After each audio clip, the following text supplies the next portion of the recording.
تر څو پورې موږ ملي سوچ ملي فکر نه پیدا کړی د افغانستان دپاره د افغانستان د جوړولو دپاره ولا کې افغانستان جوړ کړي ولا تر قیامته پورې به موږ بدبختې ورځو یو بل باندې به نیوکې کوو چې د یو بل خپې وخو دا نظامونه څنګه چپه کړو ولا چې تر څو پورې دا خیاطي نه یې پرېښي دا پټهبازي هم نه یې پرېښي دا سمتیتوب هم نه یې پرېښي دا انډیوالي هم نه یې پرېښي او ملي فکر هم نه یې اختیار کړی افغانستان هېڅکله نه جوړېږي دا دنیا چې جوړه ده دا نړۍ دا په ملي فکر جوړه ده په ملي سوچ جوړه ده تنظیم د هر سړي وي مګر کله چې د ملي فکر راشي ملي شی نه راشي د وطن د جوړ شی نه راشي د آبادۍ راشي ټول ولس او حکومت سره په یو پیش تنظیمونه مګر زموږ په افغانستان کې د بده مرغه چې مخالفه پارټي هر څومره ښه کار وکړي خو هغه بله پارټي د هغې په دی چې هغه وستایي د هغې په دی د هغې خپې وي او څه مهربانه و دغه پل دی یا سړک دی طالب جوړ کړی دی کور ودان وطن زموږ مور دی افغانستان زموږ مور ده خو که دا مور زموږ هر څوک ښایسته کوي که هغه طالب وي که بل څوک جمهوریت وي موږ او تاسې باید تشویق کړو خیاطي ونه کړو په دې شي کې مګر بعضې اشخاص به په دې زما په ویډیو باندې خوشحالېږي بعضې به خفه کېږي زه د هغه یو هم پروا نه ساتم ځکه ما دپاره وطن افغانستان مهم دی دا نه د ملا هیبت الله بلډینګ دی دا نه د ملا برادر بلډینګ دی او نه د حقاني صاحب بلډینګ دی دا خو وطن جوړوي چار څوک ښایسته کوي اوس طالب راپاڅېدو په کابل کې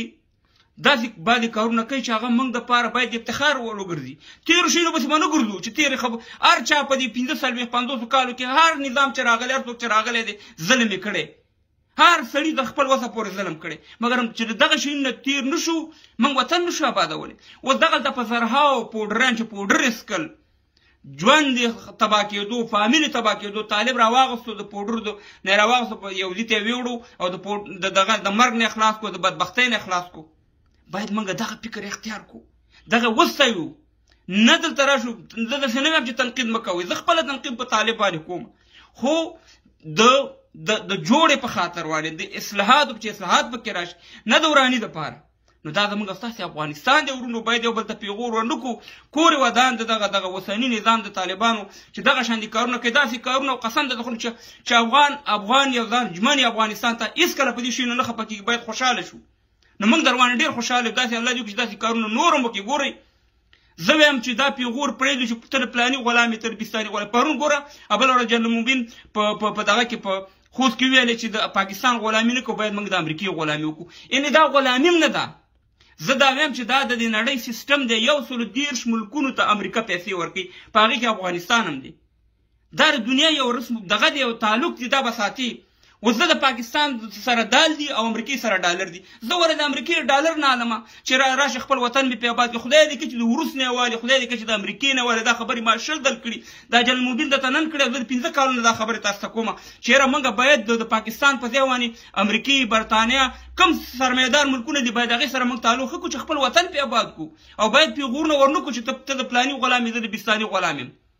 نو خدای ته وګورئ منفي تبلیغات مه کوئ زما ورونو راځئ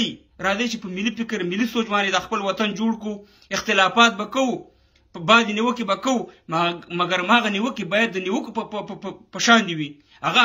صحیح ولکه تعلیم مسله ده د بیرغ مسله ده نورې مسایل دي دغه زموږ حق دی زموږ صحیح لاره ده مګر همدلته بعضې اشخاص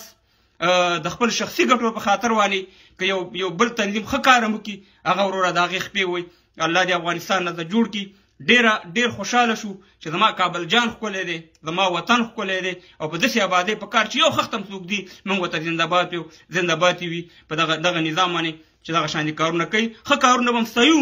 او والله چې غلط کار وکړه چې په هغه ټایم به درپسې ویډیو کوم به درته وایم چې دا غلط دی الله هم خوشحاله آباد لره چې هر ځای کې هستئ موږ او تاسې ټول یو ورونه یو دا انګریزانو په 52 ملکونو پاچاهي کړې ده